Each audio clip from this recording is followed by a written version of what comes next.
முன்னாள் அதிமுக அமைச்சர் கே.சி. வீரமணி மீது தொடரப்பட்ட வழக்கில் வழக்கை ஏற்றது நீதிமன்றம். இதனையடுத்து ஏப்ரல் 1ஆம் தேதி முன்னாள் அதிமுக அமைச்சர் கே.சி. வீரமணி நேரில் ஆஜராக நீதிபதி உத்தரவானது பிறப்பித்திருக்கிறார். கூடுதல் விவரங்களோடு இணைகிறார் செய்தியாளர் நித்யானந்தம். வணக்கம் நித்யானந்தன், விவரங்கள். சுபா, அதாவது திருப்பத்தூர் மாவட்டம் ஜோலார்பேட்டை சட்டமன்ற தொகுதியில கடந்த 2021ஆம் ஆண்டு நடைபெற்ற தேர்தலின் போது பொய்யான பிரமாண பத்திரம் தாக்கல் செய்யப்பட்டதாக காட்பாடி பகுதியைச் சேர்ந்த ராமமூர்த்தி என்பவர் தேர்தல் ஆணையம் மற்றும் நீதிமன்றத்தில் வழக்கு தொடர்ந்தாரு. இந்த நிலையில அதிமுக அமைச்சர் கே.சி. வீரமணி, முன்னாள் அமைச்சர் கே.சி. வீரமணி வழக்கு பதிவு செய்யப்பட்டு திருப்பத்தூர் நீதிமன்றத்தில் வழக்கு கடந்த மாதம் நேரில் ஆஜராகியிருந்தாரு.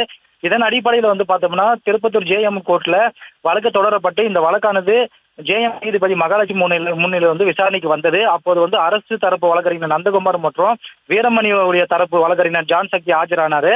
அப்போது விவாதங்கள் நடைபெற்றது. அந்த விவாதத்தின் போது இந்த வழக்கு காலம் கடந்து தொடரப்பட்டுள்ளது. எனவே இந்த வழக்கை ரத்து செய்ய வேண்டும் என பல்வேறு கோப்புகள்ல அடிப்படையில் வீரமணியுடைய வழக்கறிஞர் வாதாடினாரு. அதன் பின்பு பார்த்தோம்னா அரசு வழக்கறிஞர் வாதாடும் போது தேர்தல் ஆணையத்தின் மூலம் இந்த வழக்கானது தொடரப்பட்டுள்ளது. இந்த வழக்கின் மீது வழக்கை தொடர்ந்து நடத்தி விசாரணையின் போது இந்த வழக்கை நீதிபதியை முடிவு செய்து கொள்ளலாம் என்று தெரிவித்தாரு. இதனை தொடர்ந்து பார்த்தோம்னா இந்த இருதரப்பு விவாதங்களையும் கேட்ட நீதிபதி மகாலட்சுமி இந்த வழக்கை வரும் பிப்ரவரி மாதம் 27ஆம் தேதி ஒத்தி வச்சாரு. பின்னர் இப்போ பார்த்தோம்னா இந்த வழக்கை ஏற்று நடத்த கோர்ட் ஒப்புக்கொண்டு அனைத்து ஆவணங்களையும் போலியானது என்று தெரிய வருகிறது. அதன் காரணமாக பார்த்தோம்னா இந்த வழக்கை கோர்ட் ஏற்று நடத்தும் என்ற உத்தரவு பிறப்பிக்கப்பட்டு ஒரு ஏப்ரல் மாதம் 1ஆம் தேதி முன்னாள் அதிமுக அமைச்சர் கே.சி. வீரமணி நேரில் ஆஜராகணும் உத்தரவு பிறப்பிக்கப்பட்டுள்ளது குறிப்பிடத்தக்கது. சுபா, விவரங்களுக்கு நன்றி நித்யானந்தன்.